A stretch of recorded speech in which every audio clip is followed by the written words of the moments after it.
Good afternoon, everybody. This is Sean Dennis with the Destination Recreation Podcast. I want to introduce our first guest to the podcast, and I'm thankful that he is able to be here today. I want to welcome Jacob Tingle to the podcast. Jacob started out his career as a graduate assistant at the University of Maryland in 1995. He's worked in many different facets of collegiate recreation, also intercollegiate athletics. He currently serves as the Director of Sports Management minor at Trinity University, where during his time there, he's been author in several publications looking at different facets of refereeing. And he's also been awarded several different honors, namely some in 2020, the Nurses Service Award, and in 2020, also the Trinity University President's Award for Excellence in Student Advocacy. So please welcome Jacob Tingle. Sean, thanks a bunch for the invite. It's so great to see you and to hear your voice, and just I am awash with memories from the mid to late 90s. Yeah, it didn't. Sometimes it seems it's that far back, but then other times it doesn't. Like you said, it really hit me when I did leave the University of Maryland in the fall or late summer of 2020 when moving here to Texas for the opportunity for my wife to get a job down here and then moving the family down here. So it was weird to think about that it was 23 years in recreation, starting off as a student and then as 23 years as a professional, not including my student time. So yeah, it is remarkable to think about. That's a lot of service to the University of Maryland.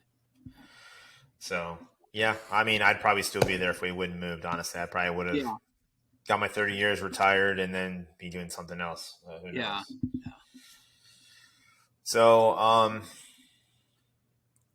yeah, next time we talk, well, I'll have to do it in person. I mean, we're not that far away. I'm up in Austin. You're down there.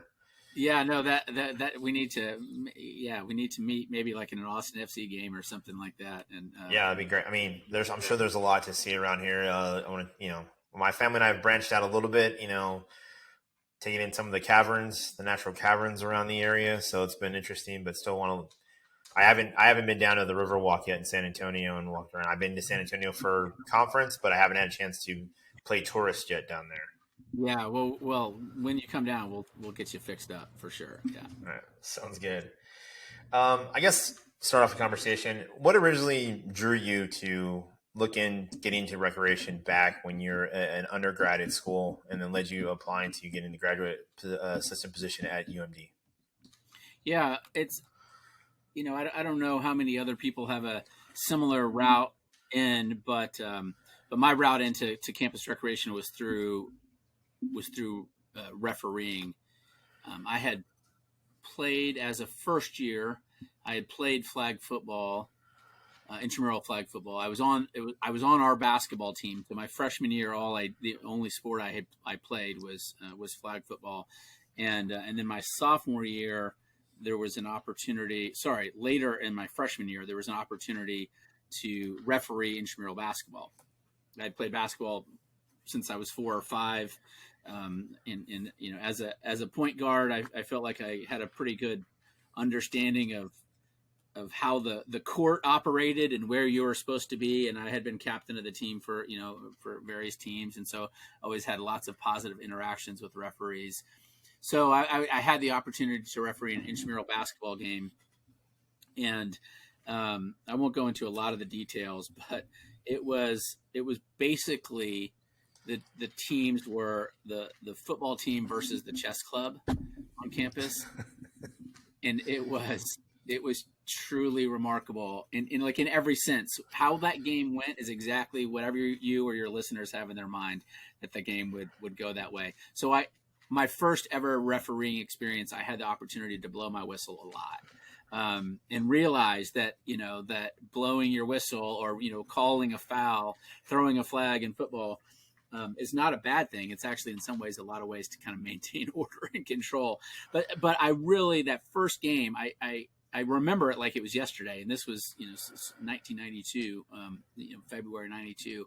And it really was such an indelible memory. And so I started talking to some of the people who were supervising people. I didn't even know they were called supervisors, but the people that brought the scoreboards out and that made sure we got paid. And and all of that stuff. And I, asked them how they got their jobs and what they did.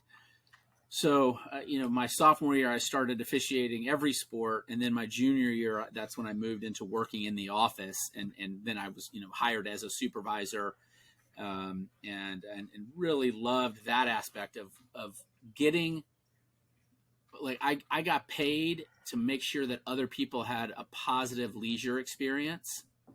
And it was just like, oh, this is amazing. And then my senior year, I was hired as a program assistant, so then had some more, more specific leadership opportunities and leadership requirements and expectations. And it was about midway through that first semester of my senior year when I went into our recreation director, Jim Potter, who was a longtime intramural director. And I think the first or second intramural, the NERSA flag football referee handbook was dedicated to him. So just a long time, well-respected member of NERSA. And I just walked into his office and I just said, how do I get your job? How does somebody get a job where they get to do this? So he sat me down and talked to me all about, intramural, NERSA, and graduate assistantship opportunities and what those kinds of things would look like. So I really spent the next kind of 3 or 4 months making sure that I was doing things that would get me ready for a graduate assistantship. So trying to help out with officials trainings and trying to learn a little bit more about how, rules are developed and why we schedule certain people at certain times and why we schedule certain games at certain times. So then I went to the NERSA conference it was in Albuquerque in 1995. And thanks to his leadership and his network, gosh, I had 7 or 8 interviews lined up before I even went to the conference. And then, I went to the Career Opportunities Center and had my little blue coat and, khaki pants on and traditional, college boy, dress up uniform, and ended up having another 5 or 6 interviews. And I enjoyed all of the experiences, all of the interviews, talking to lots of people. I ended up with 3 offers. But there was something about interviewing with Jeff Carney and Barb Aiken that made me feel really at ease. And I just knew, I'm not going to say that other institutions, they would have been great choices, but they were very different in ways that are positive, but wouldn't have been a good fit for me. And it was just, I left that interview hoping they were going to offer me a graduate assistantship, and then when they did, I immediately called the other 2 places and said, "Thanks, but I'm going to go to the University of Maryland." So packed the car, in mid June, early July, drove from Texas to College Park, Maryland, sight unseen, and was so happy with that decision. And what was your major as your undergrad? Yeah, and so I was a communication major, which at a lot of places might be called radio, television, film. So I did a lot of stuff with audio productions and on the radio. And then I also was a religion major, and religion here at Trinity is truly kind of like pluralistic. So I took classes in East Asian religions and Islam and Judaism, and then some classes that were super Bible specific. So from those 2 majors, I learned a lot about the ability to read and the ability to craft cogent arguments, but also the ability to know that no one is ever absolutely right, and that we need to figure out how to exist in communities. And it's interesting because at least a lot of my colleagues when I was in campus recreation were more business kinds of majors, or not a lot, not all of them, but a lot, or in some cases recreation majors. But I feel like that comm major in particular really suited me well when I got my second job at Maryland, when I got my first full-time job there, that we'll probably talk about in a little bit. But the ability to read a room and the ability to craft communication strategies differently has served me really well. Well, so then I guess unwilling, it helped you actually kind of prepare, probably help you in the refereeing realm. probably in order to help, diffuse situations and those kind of things that would come up during games. Yeah, that's funny. I hadn't really thought about that, but you're 100% spot on. Um, you know, Players are coming at you in different kinds of ways. Coaches come at you in different kinds of ways. Partners, that your referee partners are different in their communication styles and strategies. ADs, the people that are checking you in and getting you situated. Yeah, so that's a good observation. I do think that major really prepared me for life in that world too. Well, I mean, and it's also too. I mean, is I've seen, watching sports on TV, you have a group of referees that are officiating a game, and there's sometimes, dependent upon a situation, there's a lot of discussion about what happened, and everybody's different interpretation of a rule. And as being as one who's done recreation coaching for my kids' sports and stuff like that, and even high school level wrestling, interpret everybody's interpretation of rules is a lot different. So those it can make it for a very interesting situation. Yeah, no, that's outstanding actually. And I wonder, I hadn't thought about this either, but I wonder if like, some of that stuff about like Bible studies and like again, the comparative Judaism, Christianity, Islam, like how are we all looking at this same text? Maybe some of that helped prepare me for some of the nuances of officiating as well.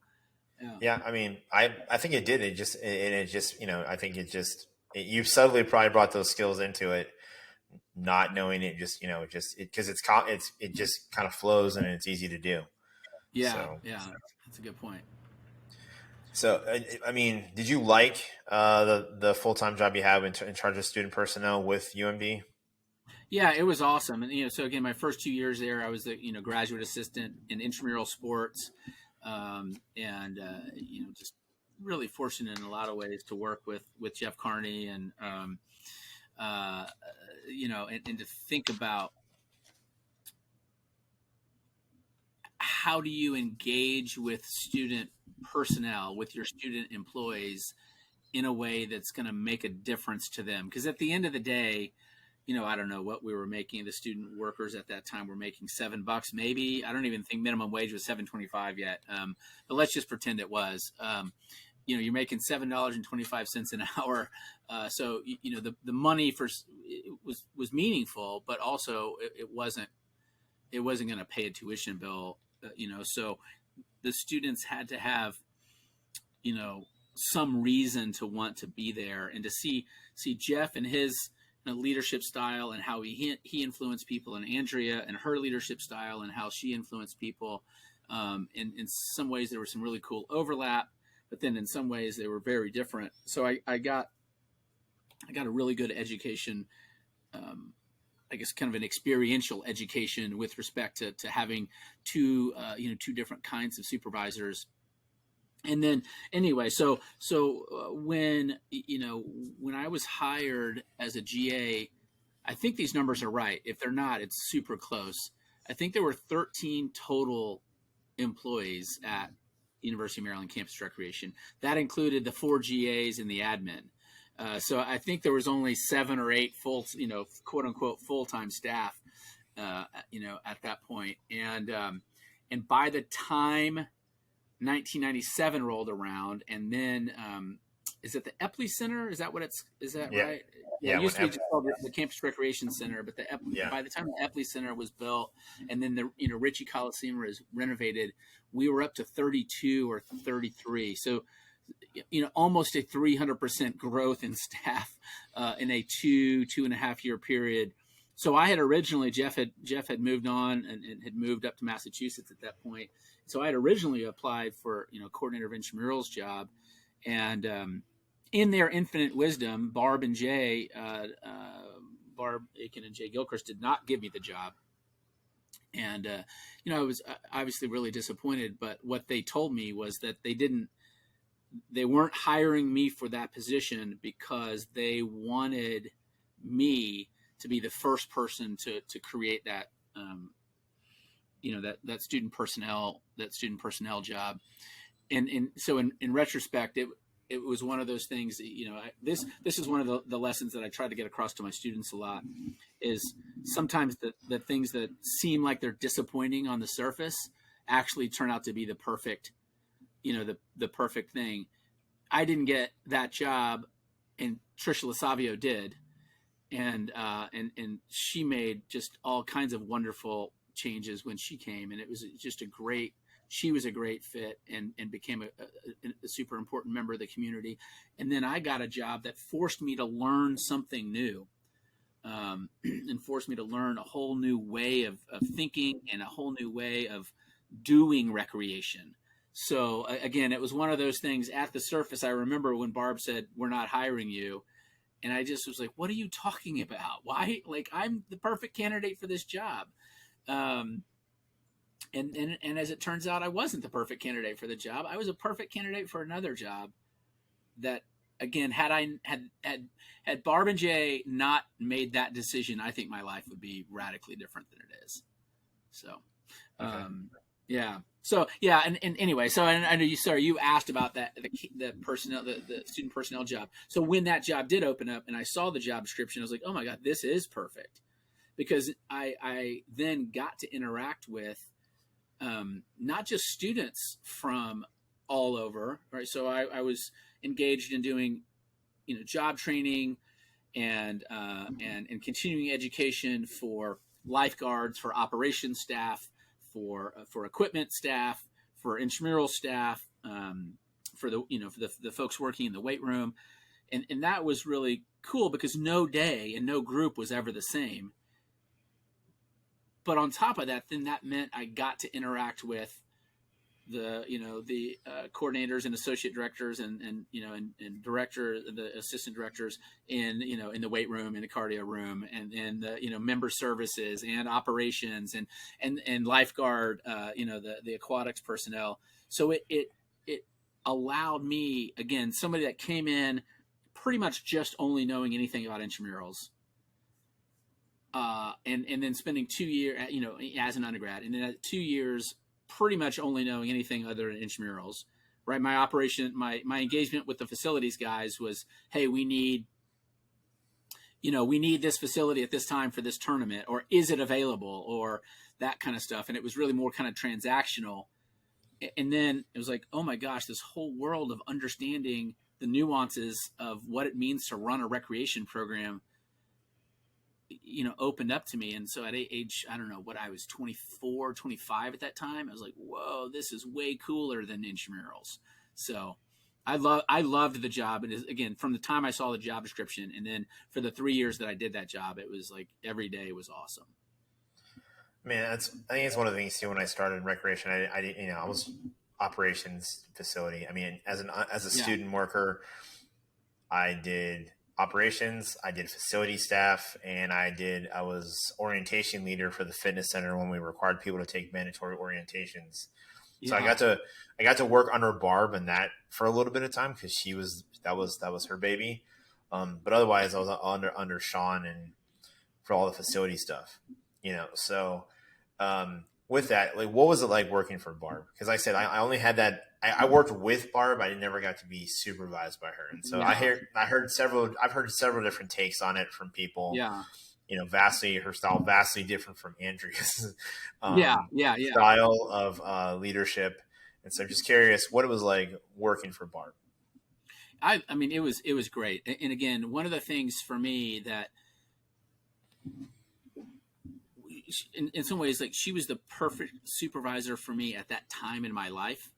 And I needed someone that was going to be able to kind of make sure that I was rowing the boat in the right direction, rowing both my own boat and that I was part of a fleet that was all headed in the same direction, right? There was so much change, again, just being, I mean, you were a student worker during that time, but going from 13 full-time staff to 35 or something, it's like, wow, there's all these new faces, all these new people, how do we do things?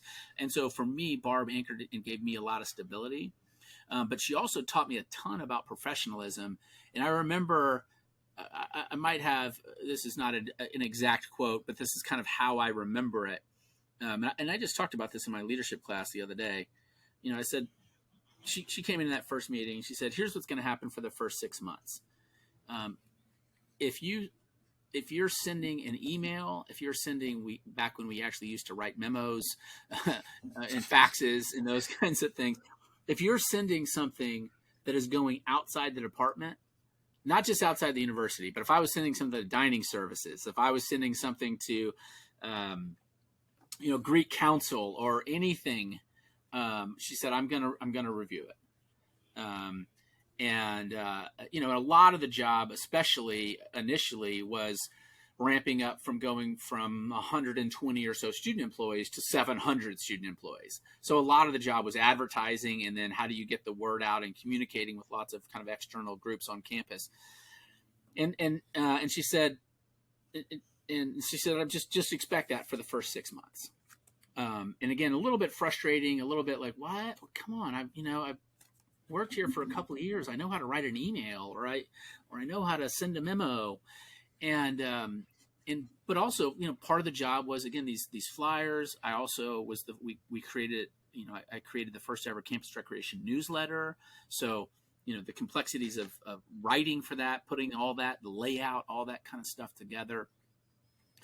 And after around the 2-month mark, maybe a little bit before that, but around the 2-month mark, I would get things back with a lot less, and she never used red ink, bless her soul. I got things back with a lot less blue or black on it. And then somewhere just before the 3-month mark, I got something back that had a Post-it note that said, "This is fine. I don't need to review these things anymore." And it was at that moment where I just knew, like, her leadership or management style was exactly what I needed, because I needed to know what the expectations of the organization were. And the metaphor I use a lot for leadership is a sandbox. And so she gradually expanded the rails of the sandbox for me, so it got bigger and bigger. And then she gradually allowed me to bring some of my own toys instead of just to use the toys that were provided by the parks department, or if we're going to go with that metaphor. But and so it for me was just, it was a really nice balance of, I guess I'll say it this way: when I knew she fully trusted me, I knew that I had earned her trust, if that makes sense. Yep. And I felt really proud that, it was like, now I know how to do things the way, a professional expects them to be done. And you look around, and so there's Jay, and there's Bob, there's Sean, and there's Brent, and there's, Dan, and there's all these guys that were there who were so good at their jobs and so polished. And I was like, okay, now I know how to do my job, not quite as well as them, obviously, because I didn't have as much experience. Right. But I knew how to do my job well at that point. I wish I could say I had the short amount of time to do the same thing, but I mean, I had the same thing for probably more like years, with Dave run and review my stuff before things went out. Yeah. And I think it's the nature way he is. And then sometimes he'd push it up the line to Andrea too, depending upon the audience it was going to. But things improved as I was given more opportunities. My job title changed quite a bit before I left. Mostly similar stuff, just but added responsibilities depending upon what was some other restructuring happened in the organization. As people left, people came in. Those different kind of things. So, but I mean, a job I recently had before, I'm now working for a private Catholic church and school here in Austin. So when I moved here, I got a job working for a state agency. So, I had a boss that was that way. She wanted to review everything I was going to send, even if it was inside the agency. And it's because she had taken a chance on me. I was the first person she hired from outside the agency in her 40 years. And she's never worked anywhere else. She's only worked for that agency. Wow. So I was the first outside hire she ever made for a facility director position. And so it was a little, I'm just like, I've got Yeah. 25 years working professionally. I was like, I don't need you. I can be tactful. I know how to be respectful. I'm new to the position. So, I know, how to handle myself, present myself and not, and Yeah. present Yeah. and present the agency in a positive light. Yeah. But it was just like, really, I got to start. I feel like I was starting all over again. So, Yeah. Interesting. so I see when you got to Trinity, how was it transitioning from recreation to athletics? Yeah, it was actually a really great transition. And again, the Jim Potter, who I mentioned earlier, because he was so well respected, regionally and nationally. Um, my first title when I was hired was assistant athletic director, but I was ostensibly the recreation. I guess maybe an equivalent at a bigger school would be like an associate director for programs. So I had Okay. outdoor recreation, club sports, and intramurals, but well, half an FTE that reported to me. So so it was at the end of the day, I was kind of running all three of those programs. So both associate director for four programs, and then also coordinator of each of those three. But again, just because of the way the system had been set up, we reported directly to the athletic director, but again, with respect to the recreation programming, at least the programming side of things, it was our shop. I got the chance to run that shop, so it was great because we got the benefit of having a well-respected athletic director who could advocate for budget and who could advocate for for lots of other things, but he also knew well enough to not mess around. He's like, recreation isn't my world, so I'm not going to come in and get in your grill, so to speak. I'm like, you cook it up what you need. And he was also super respectful of my officiating. So I continued to officiate. I had continued to officiate basketball. I'd moved into officiating college basketball, and so I just he was just really clear that as long as my job performance was, he had super high expectations. They were not low expectations, but as long as my job performance was where it needed to be, then I could referee. So that was a really easy transition. And again, the refereeing piece for me allowed me to continue to maintain super close relationships with intramural directors nationally. Continue to be able to work on the staff at regional and national, now NCCS event, or near NERSA, then NCCS events, NERSA series events, and so that was really meaningful for me personally to be able to kind of give back to the profession in that way. In terms of working and helping design some of those regional and national events. And then after about 3 or 4 years, it was clear we were going to have a change in aquatics personnel. And so I was able to go in and advocate and say, like, hey, why don't we just actually like wrap this into an associate athletic director position?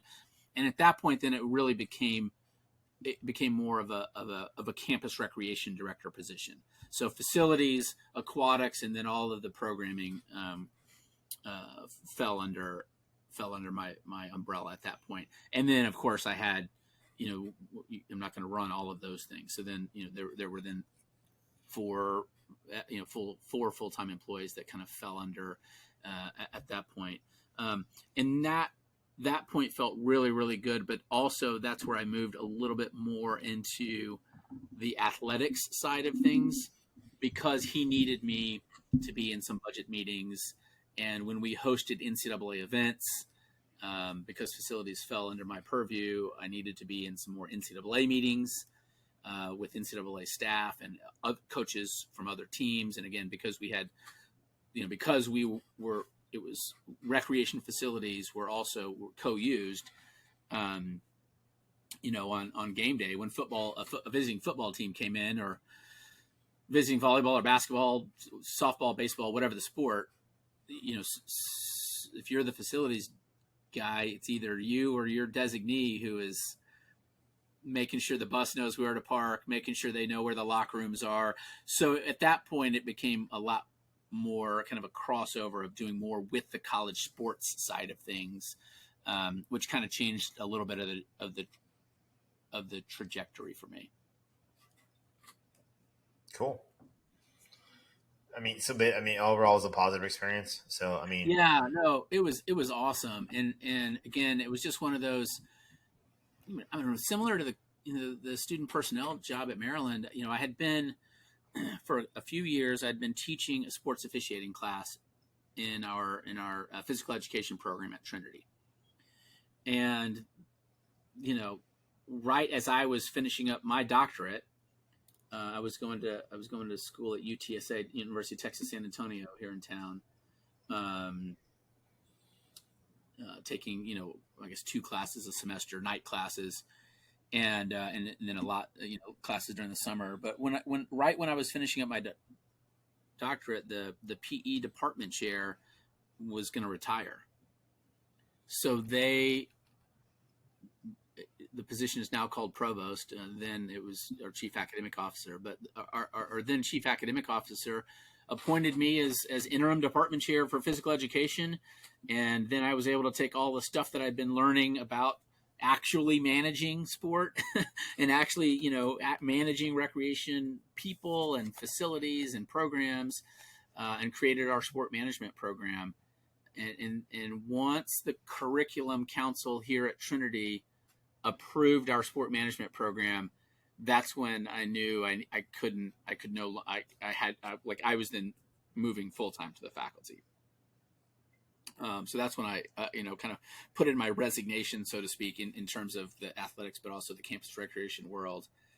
However, I continued to really up until the pandemic. I presented at every NERSA conference, super involved in the NERSA series and the development of that. And it continued to go to a lot of regional and national tournaments. I'm still on the editorial board for the Recreational Sports Journal. So even though formally I don't do anything with the recreation, campus recreation generally is still a really important part of how I do things, and it informs how I do work. And then, like I said, a lot, the classes that I teach, especially like the leadership class, gosh, there's just so many conversations I've had with, Stan Shingles and Myron White and,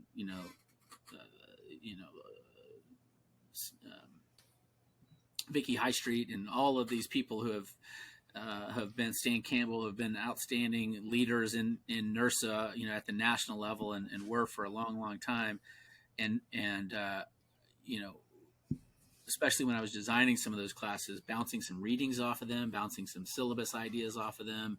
I was always really lucky, in that respect. And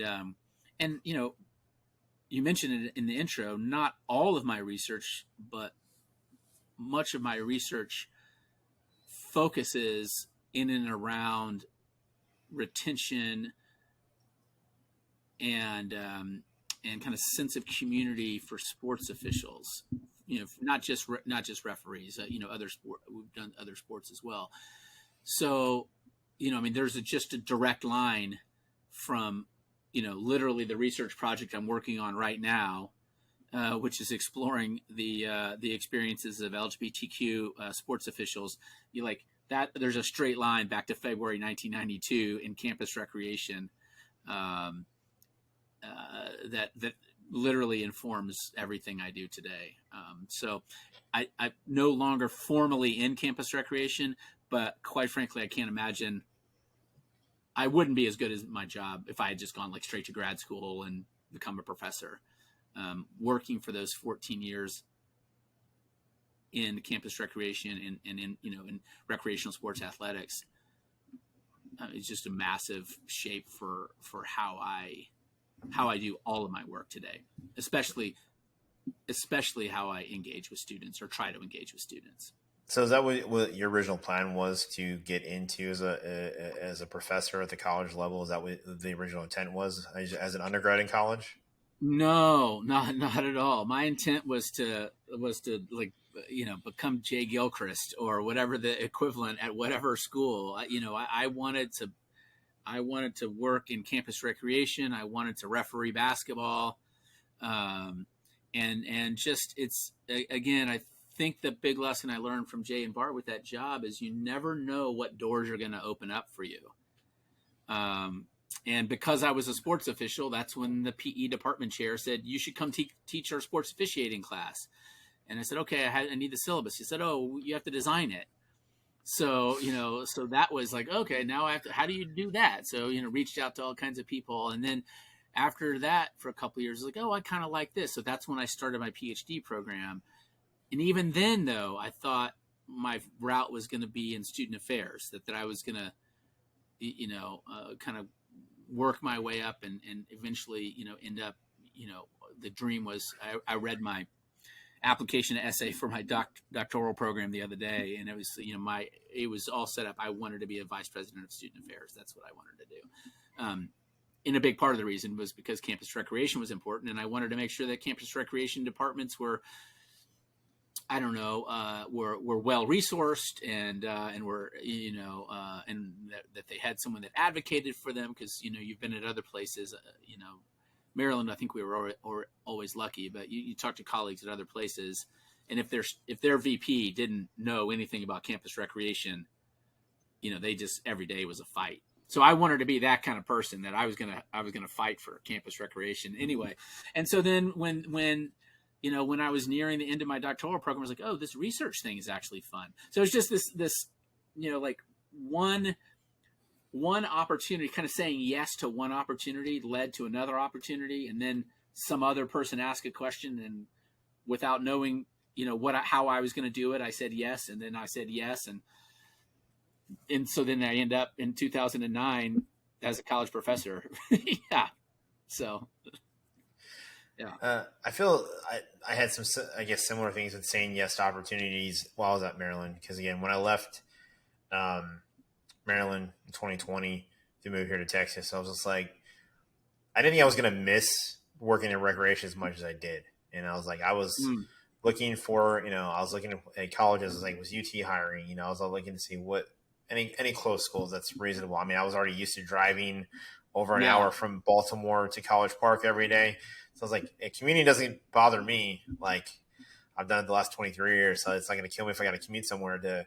But I was like, Houston's a little further away. I know, because I saw that's a little, yeah. Yeah, because I saw jobs at Rice, which I've been on the campus. When I was down here in 2014 for, was it athletic business? But it was, I think it was a conference down here in Houston that year. So I was just like, Rice is pretty nice school. So I was just like, oh, can I find something, but nothing was popping up. So I was just like, well, maybe I just find a state job. State jobs are fairly stable, it's just like, so, and I wouldn't think I would use all the skills that I learned working for Dave and everything else. But now I'm in a position, like I said, I'm in charge of facilities and security at this private church and school. They're trying to grow their campus. They're getting ready to kick off a capital campaign to raise money for pretty extensive additions to the campus. Right now, the school buildings are interspersed with the church buildings. There's one building that's half school, half parish, different functions. And so it makes it quite interesting, as it can be imagined. Yeah. It's an interesting location. The church was built up in this neighborhood's built up around it. So it's a 22 acre campus, and so houses are built up around it. So you have some people that live in the neighborhood that their kids attend there. You have some different people. Actually, the director of UT's recreation program, her daughter attends school there. Oh, cool! Yeah, and she actually reached out to me on LinkedIn and was interested and want to talk to me about different things. And so she had a position recently that opened up, and I was actually considering it. Was a program. It was a associate director of programs, I think, for them. Yeah. And I felt I had a good handle on programs. Working with all the different program areas is Right. Yeah. as long as I did. So I was like, no, Yeah. it'd be different, and I could bring the facilities perspective to it as a person that can advocate for those programs, knowing facility limitations or abilities where you can adapt facilities to those programs. And so, Yeah. but then I kind of pulled back a little bit and thought about it. I was like, would I be really happy though? Yeah, so that's kind of why I didn't do it. Yeah. Well, and that's that's the trick, right? Is how for all of us, what does it mean to be, what does it mean to be happy? Um, and yeah, we're always having to answer that question. On a day to day, on a day to day basis, and again, just for my students, I always again talk to them like, hey, listen, man, and I mean, I think you're a perfect example, also. You know, what you're doing at 40 or 45 or 50 or heck 25 might not be what you thought you were going to be doing it when you cross the stage, if you graduate from college. And um in this idea of how do you pursue happiness in a way that, I mean, you still have to eat, right? I need a roof over my head, I got to take care of my kids, but if my job is not bringing me joy, then why do I do it? And that is one thing. There was, I don't want to say never a day, because of course there were crappy days, but you know, almost every day when I went into work, uh, and I still feel this way today, but certainly while I was at Maryland and while I worked in kind of campus recreation athletics here, there were the amazing days, or the really really good days, far outweighed the bad days. And in fact, I don't even know if I would qualify like days as bad, but just like, this is a crappy hour, or I don't know, maybe there was some really like, oh my gosh, the quote unquote building's on fire. Like, with you, I didn't have to deal with the tornado and the whole building, coming down. That was probably a pretty bad day, I'd say. Yeah. But, even through the bad days, like, you're working side by side with people who have the same philosophy and operating guidelines as you. And there's something really, for me, there's something super special about the campus recreation profession that, again, there are people who aren't like what I'm about to say, but for the most part, people that work in campus recreation care deeply about other people. Full stop. Right. I mean, I remember Dave being out on the, mowing the lawn with his headphones on, seemingly in his own world, seemingly unconcerned about whatever was going on in the pool or wherever else. But I remember talking to him early in my graduate assistantship position. And he said, no, I take a lot of pride in making sure that the lines are where they are, or that that the equipment is where it's supposed to be, or how it's supposed to be. Because if there's some guy that's going to come out, or some woman that's going to come out and play softball tonight, or they're going to play intramural flag football tonight, and I have a chance to positively impact their experience, and I just think, there's the guy mowing the lawn, and like, what can I learn from him? Right. And anyway, so again, so almost all of the people that I've met, hundreds and hundreds of people that I've met that work in recreation and that still work in recreation, just good people, man. It's just like, it is good. Yeah. It's good people. I agree. And I think it took me to, I mean, I think longer than I probably should have, but it wasn't until 2012, after my son was born. A week after my son was born, I started a police academy. I was trying to pursue a career in law enforcement. Went to Jay. Jay worked with me since I had a good, candid conversation with him. I think it was probably the first real candid conversation I had with Jay. Yeah. And they said they would help me, give me a leave of absence to try this academy thing and see if it's going to work out. Didn't have to resign yet. Just still kind of leave the door open. Work things out. We'd set stuff up. I was like, I try to work weekends. Because I was always going to make sure not leave the program in a lurch. And unfortunately, 3 days into the academy, get rushed to the hospital. Uh, they Oh, think I, gee. they think I had a heart attack. I'm 36. My wife's at home on maternity leave with our son's a week and a half. My daughter's not even 3. Um, it wasn't that. I wanted to be in rhabdomyolysis from the heat because this academy started in June, late June in Maryland. And we were exercising, marching on asphalt. Our uniform was black pants and a gray shirt. Um, Jeez. yeah. So day 3, almost midday, I collapsed. I was dizzy, couldn't stop being dizzy, dry heaving, all that kind of stuff. Took me to the hospital. Checked out, heart was fine, but then eventually, when I was discharged, the attending doctor said, "Well, we can't let you go back to the academy. We can't release you. So if you can go back and work out a half hour a day and ease into it." And I was like, "Well, that's just not the way it's designed. It's pretty much full tilt. We're doing everything. You got 6 months to train somebody to be a police officer. So, like, we can't do it." So I had to.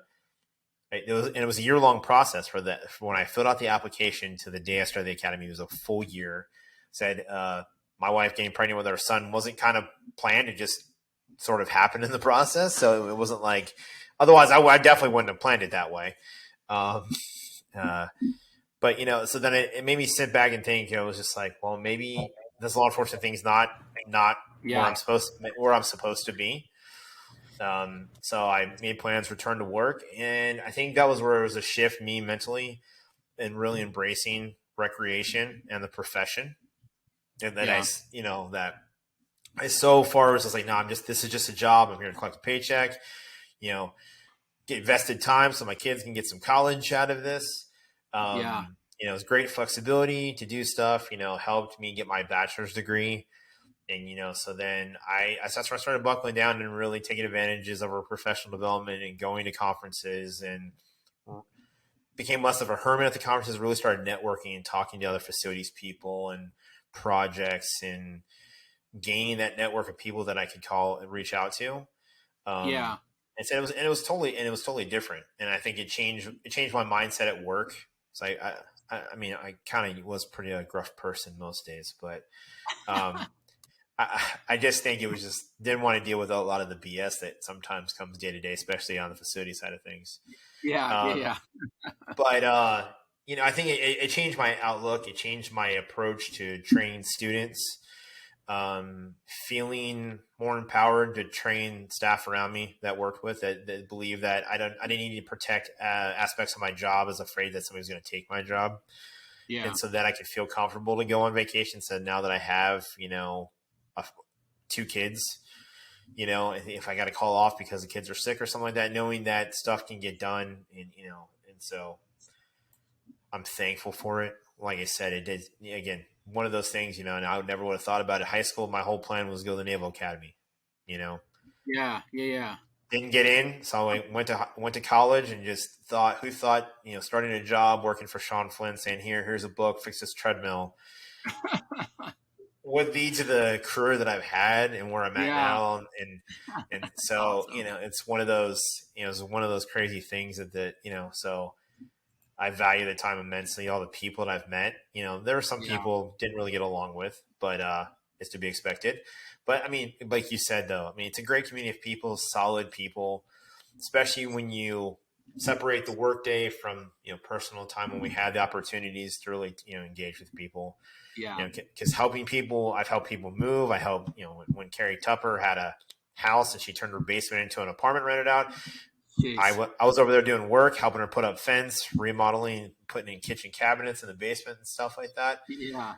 And so, so I'm thankful for the experience. I said, and talk with reconnect with people like you. Yeah. It's great, seeing how everybody's doing, especially considering what we've gone through the last few years with the pandemic and everything.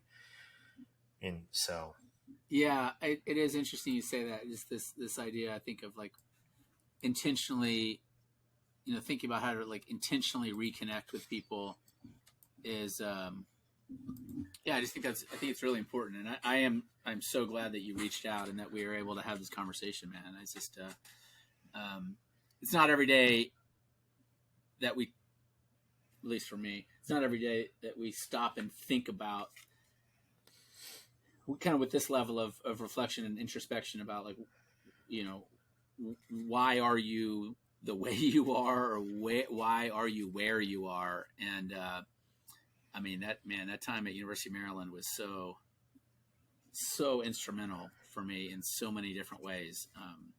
So I just, like, you've given me a gift to be able to kind of think about that. And I'm about to go to class here in a little bit, and I think, how can I make sure that my students, I don't know, I might give them a little in class writing assignment today, just to, like, take 5 minutes and write a thank you note to somebody that has made a difference in your, like a high school coach or a teacher or something. Yeah, So I'm going to think about that a little bit. I don't think that happens enough these days, and it's something that I'm not used to because it happens where I'm working at right now. The teachers are very thankful for the help, and I guess I'm the polar opposite of the person who was my predecessor at that job, and so I hear every day how thankful they are of, like, the communication I do, the work that I'm doing, and for the campus, and so I think it's a positive thing. So I want to thank you for your time. We'll have to get together again, and like I said, maybe sometime soon we can catch up in person, grab a beer, and that would be great, and hang out and talk. Maybe you show me around San Antonio. So invitation's open. When you come down, we'll roll out the red carpet. Sounds good. Thank you, sir. I'll talk to you soon. Okay, sounds good. Thanks, son.